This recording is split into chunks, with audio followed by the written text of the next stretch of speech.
मैंने बगावत करी है, मैंने उसको उतरवाया है, आपके टीवी पे कह रहा हूँ। मैंने उसको सीएमशिप से उतरवाया है। उसकी हरकतें पता थी कांग्रेस लीडरशिप को, उसकी हरकतें पता थी। जिन पायलट बागी हुआ 17-18 एमएलए थे, कैप्टन के साथ एक भी नहीं। ये तो एक गुब्बारा था, बुलबुला था जो मैंने फोड़ा है। अल्लाह अल्लाह कहने देना, मुल्ला कोई रहने देना। ये देश को तोड़ने की बात है ना, ये जोड़ने की बात है। कौम में जो शरारती लोग हैं, जो बिकाऊ लोग हैं, जो दोगले हैं, जो गद्दार हैं, उनको फितनों कहते हैं। कहते हैं कि नहीं कहते? तो मुसलमानों के लिए ही ये लफ्ज इस्तेमाल होता है। 4 फितने उठ के मुझे बेइज्जत करने की कोशिश करें, मैं इंसान भी तो हूं ना, मेरा पीछा करें तो मैं क्या कहूंगा? मैं महात्मा गांधी के देश में रहता हूँ जी, आप दोबारा ऐसे मत करना, मैं घर जा रहा हूँ। नहीं, मेरे अंदर का सिपाही जागा था कि अगर दोबारा ऐसी हरकत करेंगे मैं इनको सबक सिखाऊंगा। बहुत सारी चीजें आदमी कह देता है कि इनको घर में घुस के झाड़ू से मारूंगा। ये कुछ कहावतें होती है ना, मैं किसी को घर में मारने गया हूँ क्या? ये तो आम मियाँ बीवी नहीं कहते थे कि झाड़ू से मारा उसे, वो मारते थोड़े ही। पहले अगर अपने हक और इंसाफ की लड़ाई लड़नी तो देशभक्ति करनी पड़ेगी। अगर हम मुल्क के साथ जरा भी कोई गलती कर गए तो हमें माफ नहीं करेगा। मेरे अंदर कूट कूट के देशभक्ति का जज्बा भरा हुआ, इसलिए मैं इनसे नहीं डरता हूँ। ये कहते हैं मुसलमान मुक्त भारत क्यों? भाई, भारत के लिए हमारी कुर्बानी नहीं है क्या? अगर भारत को जरूरत पड़ेगी हम फिर कूद पड़ेंगे मैदान में।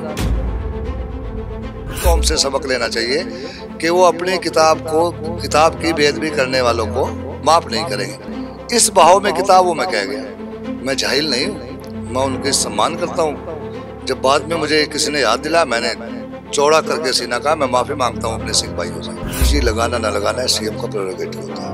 वो मुझे बिल्कुल डीजी ना लगा था, लेकिन जुर्रत दिखाता ना, वो मर्दान की दिखाता कि मुस्तफा आप फिट नहीं हो, इसलिए मैं इसको लगा रहा हूँ। उसने कायरता दिखाई, उसने साजिश रची। दिनकर गुप्ता सुए सोडा से मिल गए, साजिश रची। पंजाब में किसी से जाके पूछो, दिनकर गुप्ता कभी होशियारपुर से आगे गया? दीनानगर में पुलिस थाने पे हमला हुआ, पाकिस्तान से टेररिस्ट आए थे, कहाँ था Dinkar Gupta? ADGP law and order था। पूछो सुमित सैनी से। ਦੋਸਤੋ ਤੁਸੀਂ ਰੋਜ਼ਾਨਾ ਸਪੋਕਸਮੈਨ ਦੇਖ ਰਹੇ ਹੋ ਤੇ ਮੈਂ ਸ਼ੈਸ਼ਵ ਨਾਗਰਾ ਤੁਹਾਡੇ ਸਾਰਿਆਂ ਦਾ ਸਵਾਗਤ ਕਰਦਾ। ਪੰਜਾਬ ਦੇ ਵਿੱਚ ਵਿਧਾਨ ਸਭਾ ਚੋਣਾਂ ਨੇ ਤੇ ਅਸੀਂ ਵੱਖ-ਵੱਖ ਹਲਕਿਆਂ ਦੇ ਵਿੱਚ ਜਾ ਕੇ ਉੱਥੇ ਦੇ ਉਮੀਦਵਾਰਾਂ ਦੇ ਨਾਲ, ਉੱਥੇ ਦੇ ਲੋਕਾਂ ਦੇ ਨਾਲ ਤੁਹਾਡੀ ਮੁਲਾਕਾਤ ਕਰਵਾ ਰਹੇ ਹਾਂ। ਅੱਜ ਪਹੁੰਚੇ ਹੋਏ ਹਾਂ ਹਲਕਾ ਮਲੇਰਕੋਟਲਾ ਤੇ ਇਸ ਵਕਤ ਮੇਰੇ ਨਾਲ ਗੱਲਬਾਤ ਕਰਨ ਦੇ ਲਈ ਪੰਜਾਬ ਦੇ ਸਾਬਕਾ ਡੀਜੀਪੀ ਮੁਹੰਮਦ ਮੁਸਤਫਾ ਜੀ ਮੌਜੂਦ ਨੇ, ਜੋ 2017 ਦੇ ਇੱਥੋਂ ਦੇ ਵਿਧਾਇਕ ਰਜੀਆ ਸੁਲਤਾਨਾ ਦੇ ਹਸਬੈਂਡ ਵੀ ਨੇ। ਸਭ ਤੋਂ ਪਹਿਲਾਂ ਤੁਹਾਡਾ ਸਵਾਗਤ। ਸਰ, ਕੀ ਲੱਗਦਾ ਕਿ ਕਿਸ ਤਰ੍ਹਾਂ ਦੀ ਜਿਹੜੀ ਤੁਹਾਡੀ ਪ੍ਰਚਾਰ ਚੱਲ ਰਿਹਾ ਹੈ, ਕਿਉਂਕਿ ਇਸ ਵਾਰ ਚੋਣ ਕਮਿਸ਼ਨ ਨੇ ਇੱਕ ਹਦਾਇਤਾਂ ਦੇ ਦਿੱਤੀਆਂ ਗਈਆਂ ਨੇਗੀਆਂ, ਕੰਟਰੋਲ ਕੀਤਾ ਗਿਆ, ਉਸ ਚੀਜ਼ ਨੂੰ ਦੇਖਦੇ ਹੋਏ ਕਿਸ ਤਰ੍ਹਾਂ ਦਾ ਪ੍ਰचार चल रहा है? वो लिमिटेशन है, पाबंदी है, उसमें रह के ही हम लोग काम कर रहे हैं। जो पॉसिबल है, बड़ी बड़ी रैलियाँ नहीं हो रहे। ये शहर मशहूर है, बड़े बड़े जलसे होते थे, ख़ासतौर से रात को जलसे होते थे। ये पंजाब से अलग है, यूनिक है। पूरे पंजाब में रात को इतने बड़े जलसे नहीं होते। ये एक फेस्टिवल ऑफ डेमोक्रेसी, वो इस बार लोग मिस कर रहे हैं। जो बड़े बड़े जत्थे लेके आते थे ढोल ढमकों के साथ, भंगड़ों के साथ, वो मिस कर रहे हैं। क्या करें, तो मजबूरी है, कोरोना है, एक बीमारी है, पर चल रहा है काम। ਤੁਹਾਡੀ ਧਰਮ ਪਤਨੀ ਇੱਥੋਂ ਦੀ ਵਿਧਾਇਕ ਰਹੀ ਨੇ, ਕੀ ਤੁਸੀਂ ਜੇ ਮੈਂ ਪੁੱਛਣਾ ਚਾਹਾਂ ਕਿ 5 ਸਾਲਾਂ ਦਾ ਤੁਹਾਡੇ ਕੰਮਾਂ ਦਾ ਵੇਰਵਾ ਕੀ ਹੈ, ਕਿਹੜੇ ਤੁਸੀਂ ਉਹ ਕੰਮ ਨੇ ਜਿਹੜੇ ਇੱਥੇ ਮਲੇਰਕੋਟਲੇ ਹਲਕੇ ਦੇ ਵਿੱਚ ਕਰਵਾਏ ਨੇ? 5 साल नहीं, कोई 500 साल में भी नहीं करा सकता जो रजिया ने 5 साल में किए। मैं तो इससे आगे बढ़ के कहता हूँ, पिछले 75 साल में रजिया के 2 टर्म हुए, एक पहले एक अब। 10 साल निकाल दो और एक चीज़ मुझे दिखा दो जो किसी ने बनाई हो। गली नाली बनाई होंगी, टूट गई होंगी, जिसे आप आज जाके कह सको कि 15 साल कटे नहीं हो रहे ना, 3 बार। ये उस सरकार अकालियों की थी, तब तो कुछ भी नहीं कर सके। टेनोर तो उनका 15 साल का हो गया, लेकिन सरकार 10 साल ही हमारी रही है। एक चीज़ आप मुझे दिखा दो जिस पे उंगली करके दिखाओ कि ये रजिया के अलावा किसी ने किया था। 500 साल में इसलिए कह रहा हूँ कि पिछले 10 साल में कोई ज़िला बना पंजाब में? हमने वायदा किया ज़िला बनाएंगे, ज़िला बना है कि नहीं बना? ये हमारे मुखालफिन कहते थे ये तो ख्वाब है, सपना है, सपना दिखा रहे। ये अगर बना देंगे हम उनको सम्मानित करेंगे, आओ सम्मानित करो। ये ख्वाब था, ये सपना था। मुस्तफा का नाम ख्वाब पूरे करना ही है। मैं ख्वाब देखता हूँ और पूरे करता हूँ। जब मैं आईपीएस की तैयारी कर रहा था तो जो मेरे साथी थे, मेरे ज़िले के थे यूनिवर्सिटी में, अलीगढ़ मुस्लिम यूनिवर्सिटी में, वो कहते थे ये तो ख्वाब देखने की आदत है से। मैंने ख्वाब देखा और ख्वाब पूरा हुआ, और एक ही अटेम्प्ट लिया मैंने। आपने कहा कि ਤੁਸੀਂ ਕਿਹਾ ਕਿ ਕੋਈ ਮੇਰੇ ਕੰਮਾਂ ਵੱਲ ਕੋਈ ਉਂਗਲੀ ਕਰਕੇ ਦਿਖਾ ਦੇ ਤੇ ਨਾਲ ਦੀ ਨਾਲ ਤੁਸੀਂ ਇਹ ਵੀ ਗੱਲ ਕਹੀ ਕਿ ਇੱਥੇ ਜਿਹੜੇ ਕੰਮ ਕਰਵਾਏ ਨੇ ਉਹ ਅਸੀਂ ਕਰਵਾਏ ਨੇ, ਪਰ ਤੁਹਾਡੇ ਵਿਰੋਧੀ ਇਹ ਗੱਲ ਕਹਿੰਦੇ ਨੇ, ਜੇ ਉਂਗਲ ਦੀ ਮੈਂ ਗੱਲ ਕਰਾਂ ਤਾਂ ਉਹ ਜਿਹੜਾ ਤੁਸੀਂ ਪੁਲ ਬਣਾਇਆ ਜਿਹੜਾ ਉਹ ਹਿੱਲ ਰਿਹਾ ਹੋਣਾ ਉਹਨੂੰ ਉਂਗਲੀ ਕਰਦੇ ਨੇ ਕਿ ਆਹ ਦੇਖ ਲਓ ਇਹਨਾਂ ਦਾ ਇਹ ਵਿਕਾਸ ਹੈ। ਤੇ ਦੂਸਰੀ ਗੱਲ ਤੁਸੀਂ ਕੀਤੀ ਮਲੇਰਕੋਟਲੇ ਨੂੰ ਜ਼ਿਲ੍ਹਾ ਬਣਾਉਣ ਦੀ, ਉਹ ਕਹਿੰਦੇ ਕਿ ਉਹ ਤਾਂ ਕੈਪਟਨ ਸਾਹਿਬ ਨੇ ਬਣਵਾਇਆ ਹੈ, ਇਸ ਦੇ ਵਿੱਚ ਰਜੀਆ ਸੁਲਤਾਨਾ ਦਾ ਕੋਈ ਹੱਥ ਨਹੀਂ। ਉਹ ਤਾਂ ਇਹ ਜਾ ਕੇ ਕਹਿੰਦੇ ਹੁੰਦੇ ਸੀ कैप्टन साहब ਨੂੰ कि मेरे घर वाले ਨੂੰ DGP ला दो। मुखालफों ने कुछ ना कुछ तो कहना होता है, और जिन मुखालफिनों का जिक्र कर रहे हो आप, मुखालफिन का जिक्र कर रहे, वो इस लेवल के हैं, मैं कोई कमेंट नहीं करना चाहता। इसलिए मैं सिर्फ यही कह सकता हूँ उनका काम भौंकना है। पुल की कौन सी बात कर रहे हैं आप? मैं ठेकेदार हूँ उसका, अगर उसमें कोई खामी है वो रिपेयर हो रही, मैं कोई कमीशन लिया उसमें? हम तो ब्लैक लिस्ट करते हैं, साथ के साथ केस दर्ज करते हैं। इनके पास है क्या करने का? कैप्टन ने बनाया, उस वक्त कैप्टन ने नहीं बनाया है, ये राहुल गांधी ने जिला बनवाया है। और ये कैप्टन को पूछो, इतना तो सच बोलेगा, 5 साल में 4.5 साल CM रहा, एक बार भी, अल्लाह इस बात का गवाह है, एक बार भी खुदा की कसम रजिया कैप्टन के पास मुझे DG बनवाने के लिए नहीं गई, एक बार भी नहीं गई। और मुस्तफ़ा तो कभी मिला ही नहीं उन्हें, मुस्तफ़ा तो कभी मिला ही नहीं। जब उन्होंने मेरा हक मान लिया, एक कहावत है, बहुत पुरानी कहावत है, 2500 साल पुरानी है, वो कहावत कहती है कि इंसाफ बेइंसाफ़ी बर्दाश्त करना और बेइंसाफ़ी करना, बेइंसाफ़ी बर्दाश्त करने से ज़्यादा ख़तरनाक होती है। मैं बेइंसाफ़ी बर्दाश्त नहीं करता। मैंने कैप्टन के खिलाफ लड़ाई लड़ी, मैं तो कभी मिला ही नहीं उसे, न मैंने बात की उससे। उनके 3 बार, कम से कम 3 बार मैसेजेज आए, आओ मिल लो, मीडिएटर आए, मैं नहीं मिला। रजिया के थ्रू 3 बार बहुत संजीदा कोशिश की गई कि मुस्तफ़ा साहब से मिल लो, मिला दो। मैंने कहा मैं कैप्टन अमरिंदर सिंह से नहीं मिलूँगा, चूँकि कैप्टन अमरिंदर सिंह ने मेरी दोस्ती से गद्दारी की, उसने श्री गुरु ग्रंथ साहब से गद्दारी की, उसने पंजाब से गद्दारी की। अपनी जान बचाने के लिए वो अकाली दल से मिल गए, BJP से मिल गए। तो जो मुखालफिन का आप नाम ले रहे हैं, they are a group of extortionist, जिसे कहते हैं मुस्लिम फेडरेशन। ऐसे ही ग्रुप ये शिवसेना के होते हैं, जिनका काम पैसे इकट्ठे करना है। ਹਾਲ ਹੀ ਦੇ ਵਿੱਚ ਤੁਹਾਡੇ 2-3 ਜਿਹੜੇ ਗੱਲਾਂ ਵਾਇਰਲ ਹੋ ਰਹੀਆਂ ਨੇ। ਇੱਕ ਤਾਂ ਜਿਹਦੇ ਵਿੱਚ ਤੁਸੀਂ ਇਹ ਕਹਿੰਦੇ ਹੋ ਕਿ ਜੇ ਕੋਈ ਵੀ ਮੇਰੇ ਖਿਲਾਫ ਮਾਹੌਲ ਖਰਾਬ ਕਰੂਗਾ ਤਾਂ ਮੈਂ ਉਹਨਾਂ ਨੂੰ ਘਰ ਦੇ ਵਿੱਚ ਜਾ ਕੇ ਮਾਰੂੰਗਾ, ਤੇ ਨਾਲ ਦੀ ਨਾਲ ਪੁਲਿਸ ਪ੍ਰਸ਼ਾਸਨ ਨੂੰ ਵੀ ਇਹ ਕਹਿੰਦੇ ਹੋ ਕਿ ਜੇ ਤੁਸੀਂ ਆਪਣੀਆਂ ਹਰਕਤਾਂ ਤੋਂ ਬਾਜ਼ ਨਾ ਆਏ ਤਾਂ ਮੈਂ ਇਹੋ ਜਿਹਾ ਮਾਹੌਲ ਪੈਦਾ ਕਰ ਦੂੰਗਾ, ਮੈਂ ਤੁਹਾਡੇ ਤੋਂ ਸਾਂਭਿਆ नहीं जाना। नहीं, पहले उसका जो बात का बतंगड़ बनाया, जो थी ही नहीं, फितनो, वहाँ पे वो भी मुसलमान थे, मैं भी मुसलमान। उसमें आपने फितनो बोला और कईयों ने, सिर्फ फ़र्क इतना है, वो किराए के मुसलमान है, मैं असली मुसलमान हूँ। अब मैं अपने हिसाब से, हिंदू भाई तो कभी यहाँ जलसा करते नहीं, कभी करते हैं क्या हिंदू भाई मुसलमान? तो हिंदू का तो वहाँ सवाल ही नहीं था। मैंने कहा फितनो, हिंदू तो जानते भी नहीं फितनो वर्ड क्या होता है, ये कोई गैर मुस्लिमों के लिए तो नहीं यूज़ करते। हम तो जो हमारे ही कौम में जो शरारती लोग हैं, जो बिकाऊ लोग हैं, जो दोगले हैं, जो गद्दार हैं, उनको फितनो कहते हैं कि नहीं कहते? तो मुसलमानों के लिए ही ये लफ्ज़ इस्तेमाल होता है। अब BJP का तो दाना पानी, नाश्ता खाना, हिंदू मुसलमान, उन्होंने फितनों का हिंदू बनाने की कोशिश की, नहीं बना सके। केस दर्ज हुआ, आप देखना केस का क्या होगा, केस देखना क्या होगा। अब दूसरे हिस्से पे आते हैं, जो मैंने कहा वो सही है बिल्कुल। मैं जुर्रत वाला इंसान हूँ, जो मैंने कहा उस पर अटल हूँ। मैं ज़िंदगी भर यूनिफॉर्म में रहा हूँ, इस देश की लड़ाई लड़ी है। मैं अपने बच्चों को, अपनी कौम के बच्चों को भी सिखाता हूँ कि सबसे पहले अगर अपने हक और इंसाफ की लड़ाई लड़नी तो देशभक्ति करनी पड़ेगी। अगर हम मुल्क के साथ ज़रा भी कोई गलती कर गए तो हमें माफ़ नहीं करेगा कोई। तो मेरे तो खून में है, मेरे जीन्स में है देशभक्ति। मैंने लड़ी है, सारी उम्र मैंने वर्दी पहनी। भारत सरकार ने मुझे इसकी रिकॉग्निशन दी है। हिंदुस्तान में किसी IPS ऑफिसर पे इतने बहादुरी के मेडल नहीं है जितने मुझे मिले। मेरे अब्बा ने नहीं दिए, भारत सरकार ने दिए हैं। ये मेरी देशभक्ति है, ये मेरी बहादुरी है। तो अगर 4 फितने उठ के मुझे बेइज्जत करने की कोशिश करें, मैं इंसान भी तो हूँ ना, मेरा पीछा करें, तो मैं क्या कहूँगा?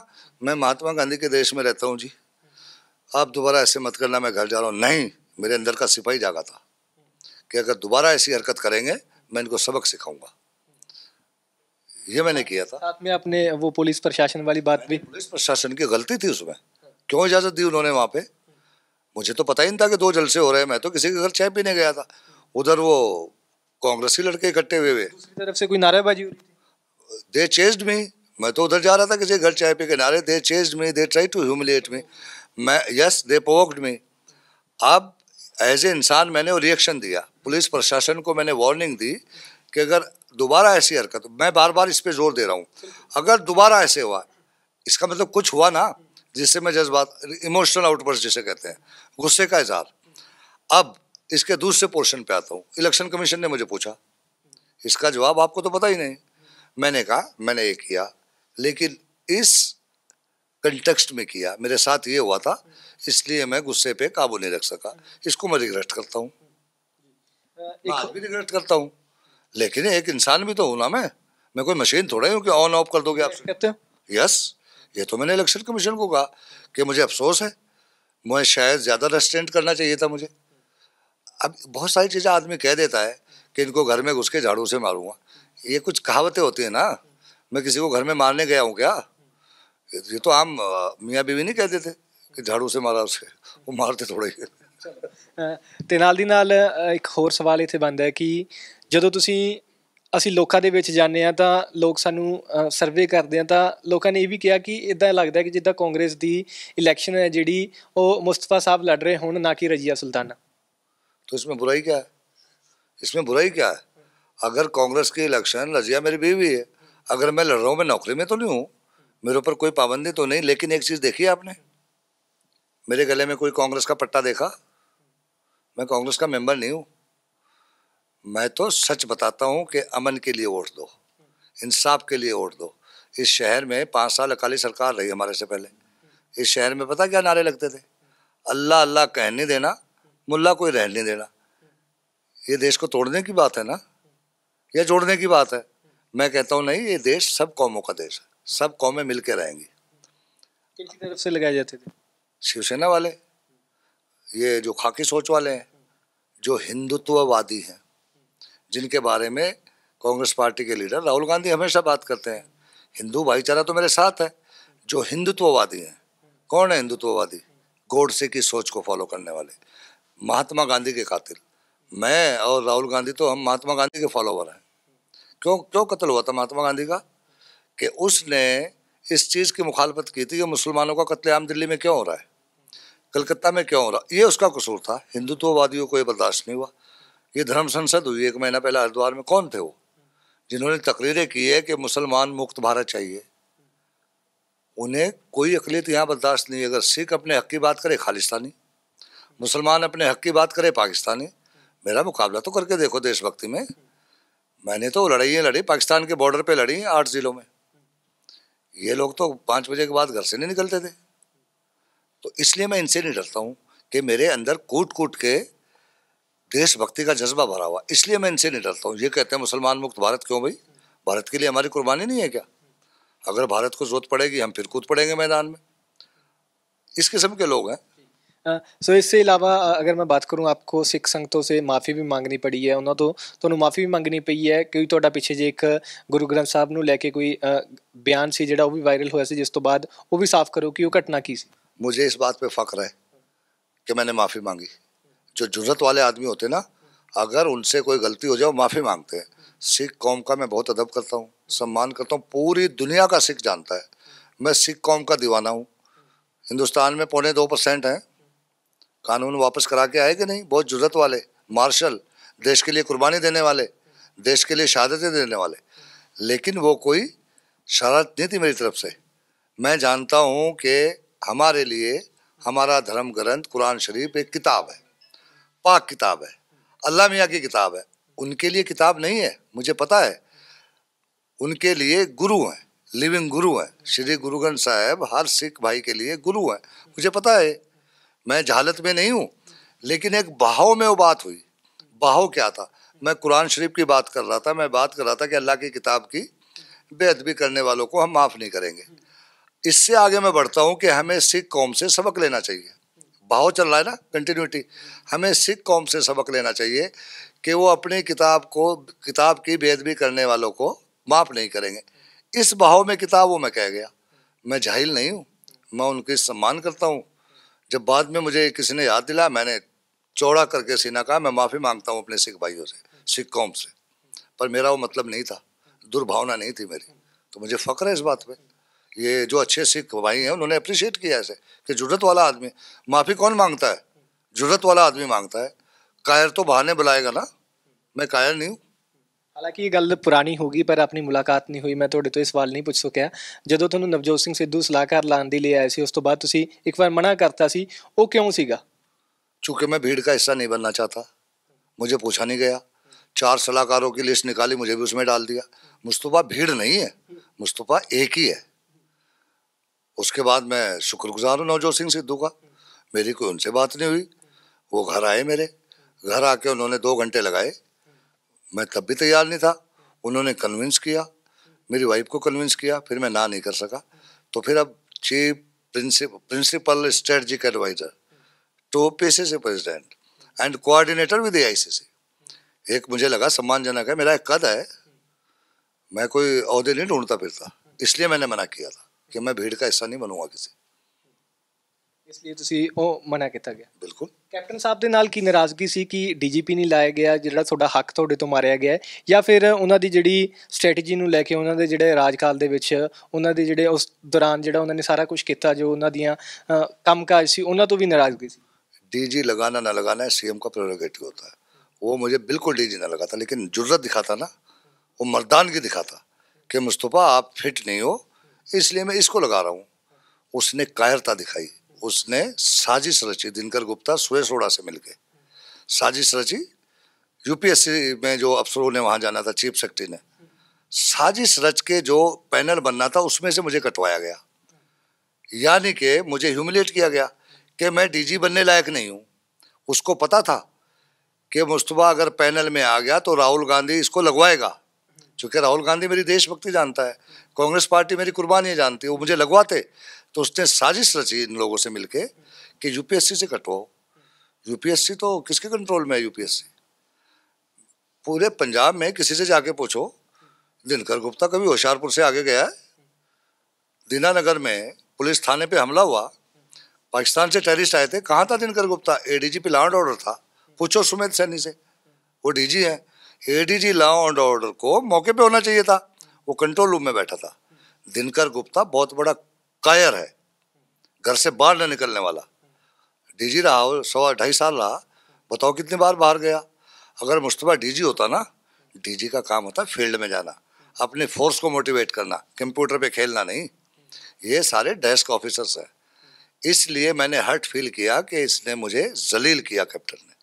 ਤੁਸੀਂ ਖੁੱਲ ਕੇ ਉਹਨਾਂ ਦੀ ਬਗਾਵਤ ਕੀਤੀ? मैंने बगावत करी है, मैंने उसको उतरवाया है। आपके टीवी पे कह रहा हूँ, मैंने उसको सीएमशिप से उतरवाया है। उसकी हरकतें पता थी कांग्रेस लीडरशिप को, उसकी हरकतें पता थी। मैंने उनको उजागर किया, मैंने कहा इसके साथ कोई नहीं। ਹਾਈਕਮਾਂਡ ਕੋ? हाई कमांड की जब मैं बात करता हूँ, टॉप लीडरशिप की बात करता हूँ, टॉप लीडरशिप की, मैंने उनको यकीन दिलाया कि ये कागजी ये गुब्बारा है, इसके साथ एक भी एमएलए नहीं। आप बताओ, 10 साल सीएम रहा, 3 बार पीसीसी चीफ रहा, उसके साथ कोई एमएलए गया? ताकत पता क्या होती है? यहाँ कांग्रेस के 22-23 एमसी हैं। अगर आज पार्टी छोड़ूं मैं रजिया, तो सारों के सारों को लेके जाऊंगा, जिधर मर्जी जाऊंगा कि नहीं जाऊंगा। ये होती है कैप्टन अमरिंदर के साथ। ये सिंधिया साहब गए कांग्रेस छोड़ के, 25 एमएलए गए, 5 मिनिस्टर भी थे उनमें। सचिन पायलट बागी हुआ, 17-18 एमएलए थे, कैप्टन के साथ एक भी नहीं। ये तो एक गुब्बारा था, बुलबुला था जो मैंने फोड़ा है।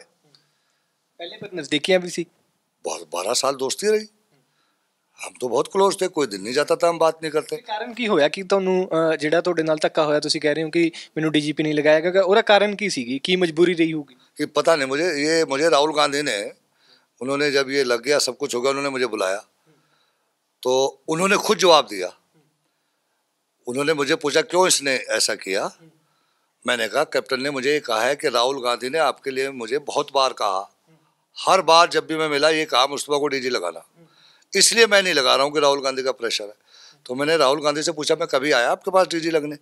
ये फितने चोट चक्के, ये जो कहते ना रजिया जाती थी, कि मुस्तफा को डीजी लगाओ। मुस्तफा राहुल गांधी पे भी नहीं गया डीजी लगने के लिए। मैंने राहुल गांधी को पूछा, मैं आपके पास कभी आया? आपके टीवी पे कह रहा हूँ, मैं कभी आपके पास आया कि मुझे डीजी लगवाओ? कहते नहीं। मैंने कहा फिर आपने क्यों कहा कैप्टन अमरिंदर सिंह को? कहते जो भी कांग्रेसी आते थे कहते थे मुस्तफा को लगवाओ। फिर उन्होंने खुद जवाब दिया, कहते मुस्तफा कैप्टन अमरिंदर सिंह आपको डीजी नहीं लगा सकता था, चूंकि आप सच और हक की बात करने वाले। आप राहुल गांधी ने कहा, राहुल गांधी ने कहा कि आप कठपुतली डीजी नहीं हो सकते थे। ये राहुल गांधी के वर्ड थे। तो मैं कठपुतली डीजी तो हो ही नहीं सकता।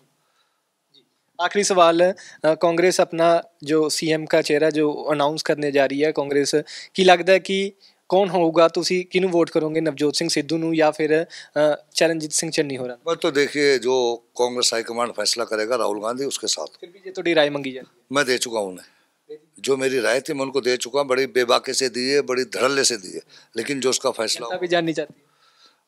नहीं वो ठीक नहीं लगता। ਸਮਾਂ ਦੇਣ ਦੇ ਲਈ ਬਹੁਤ ਬਹੁਤ ਧੰਨਵਾਦ। ਸੋ ਸਾਰੀਆਂ ਗੱਲਾਂ ਦਾ ਖੁੱਲ੍ਹ ਕੇ ਜਵਾਬ ਦਿੱਤਾ। ਇਹਨਾਂ ਨਾਲ ਦੇ ਨਾਲ ਇਹ ਵੀ ਕਹਿਣਾ ਹੈ ਕਿ ਮਲੇਰਕੋਟਲਾ ਨੂੰ ਜੇ ਜ਼ਿਲ੍ਹਾ ਬਣਾਉਣ ਦੀ ਗੱਲ ਕਰੀਏ ਤਾਂ ਇਸ ਦੇ ਵਿੱਚ ਕੈਪਟਨ ਅਮਰਿੰਦਰ ਸਿੰਘ ਦਾ ਕੋਈ ਵੀ ਰੋਲ ਨਹੀਂ ਸੀਗਾ।